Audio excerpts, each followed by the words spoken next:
Причина за нападот врз Христијан Пендиков не е неговото национално чувство како бугарин. Мотивот е нешто сосема друго, што допрва треба да се докаже. Во целата работа многу е замешана политиката, бидејќи со председателски авион на Република Бугарија некој да се зема од една држава и да се носи во друга е незабележано. Истакна адвокатот на двајцата обвинети Илија Спасевски и Борче Ангелов од Битола.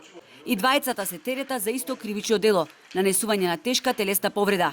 На денешното судење, кое почна одново, обвинетите кажаа дека не се чувствуваат виновни, додека во својот исказ пред судот Пендиков раскажа како дошло до тепачката, на која и претходило вербален конфликт. Тврдеше дека обвинетите го навредувале на национална основа со погрдни зборови. Но адвокатот на обвинетите смета дека причината за нападот е досието на Пендиков и неговата кривична пријава од 20.10.2021 година, кога тој бил фатен со опојна дрога. Се спомнува имења на министри на надворешни работи, Буер Османи и така натака.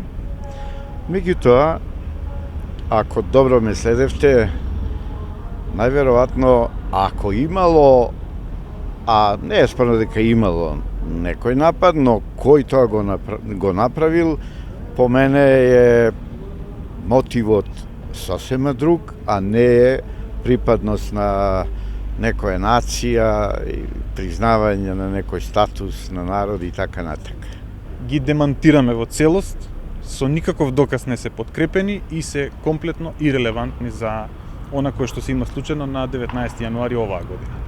На судењето се читаа пораки кои Пендиков ги разменувал со другарка која критичната ноќ била со него.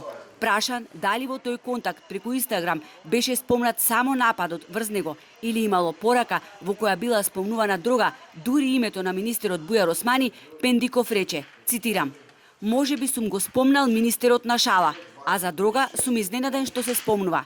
Министерот можеби е спомнат како мој осврт на некои политички активности, како и секој граѓанин што коментира.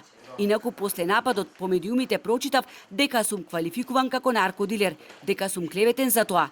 Дали во преписките со другарката напишавте дека пријавата против вас за продажба на дрога е лажна и дека министерот Османи рекол дека ќе негира?" "Да, сум коментирал такмо нешто", рече Пендиков, истакнувајќи дека во моментов немал контакт со дрога. Инаку Пендиков кажа дека имал настапи во бугарскиот парламент, дека е основач на сега згаснатото Сдружение Цар Борис III и дека бил на панихидата на Мара Бунева во Скопје. Судењето продолжува на 7 февруари 2024.